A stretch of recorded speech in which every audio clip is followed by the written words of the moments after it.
Inspector ने विधायक पुत्र के साथ या विधायक जी के साथ दुर्व्यवहार किया है वो उसको पहली ये घटना नहीं है।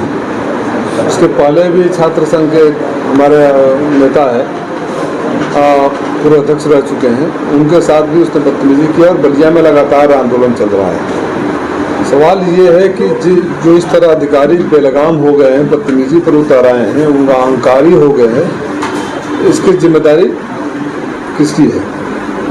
ऊपर से संरक्षण है जो स्थानीय स्तर पे भारतीय जनता पार्टी के चुने हुए प्रतिनिधि, सांसद, विधायक, मंत्री, जिनकी ये हैसियत नहीं है कि किसी इशू से बात कर सके, किसी कहीं सिफारिश कर सके, वो जो मूक दर्शक बने हुए हैं, आने वाले वक्त में ये साबित होगा कि इस तरह के व्यवहार के शिकार वो भी होंगे, जगह जगह हो भी रहे हैं। मैंने सुना अयोध्या में एक भारतीय जनता पार्टी के नेता को दिवाली के दिन पकड़ के 40,000 रुपये वसूल लिए, कई जगह हो रहा है। तो इस तरह विवेकहीन सत्ताधारी जो सांसद, विधायक, मंत्री हैं, वो जिम्मेदार है कि राजनीति में जो अधिकारियों की जवाबदेही बनती है जनप्रतिनिधियों के प्रति, जनता के प्रति या सिस्टम के प्रति, वो जवाबदेही खत्म हो रही है।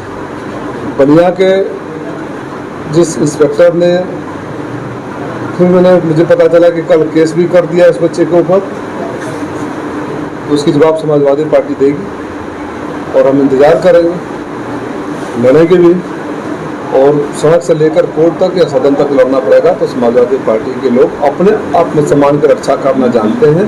हो सकता है कि विपरीत परिस्थितियों में थोड़ा वक्त लग जाए, लेकिन हम भाजपा के साथियों की तरह चुप और खामोश बैठकर तमाशा नहीं देख सकते।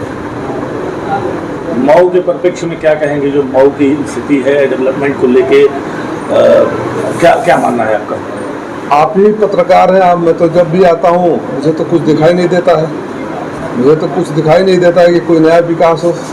जो घोषणा की बातें होती है दिल्ली से होती है, लखनऊ में उसका एम्पलीफायर बज जाता है और मऊ में आकर बजने लगता है।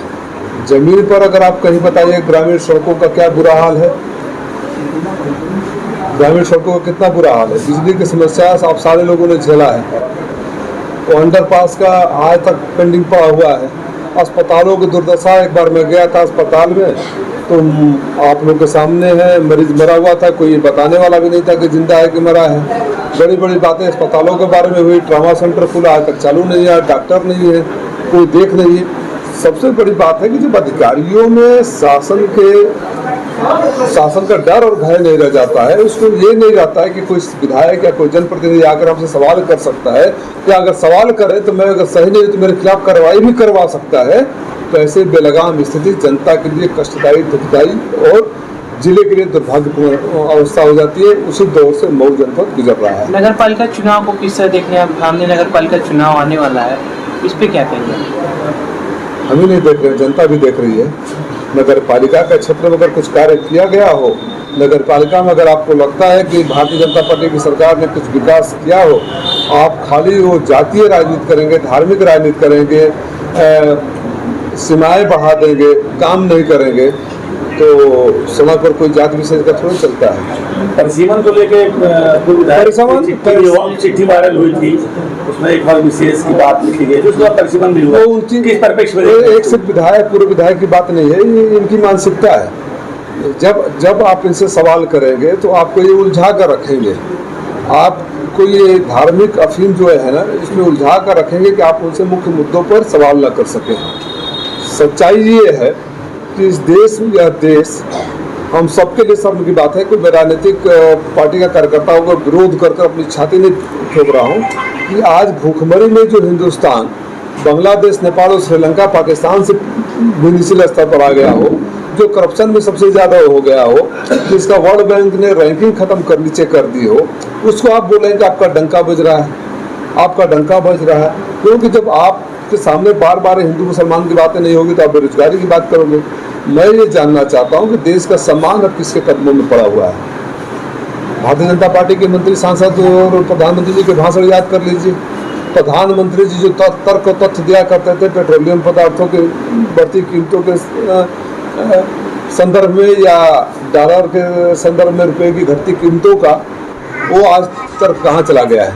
जो एक हमारी बड़ी बहन केंद्रीय मंत्री है, कभी प्याज लेकर तो कभी सिलेंडर लेकर सड़कों पर बैठ जाती थी, वो आज दिखाई नहीं दे रही है। जिस तरह से महिलाओं में, वो तो उत्तर प्रदेश से सांसद भी हैं, जिस तरह से उत्तर प्रदेश में महिलाओं के प्रति खास तौर से जो अपराध बढ़े हैं, उस पर किसी सांसद, विधायक, मंत्री की आवाज़ सुनी है आपने?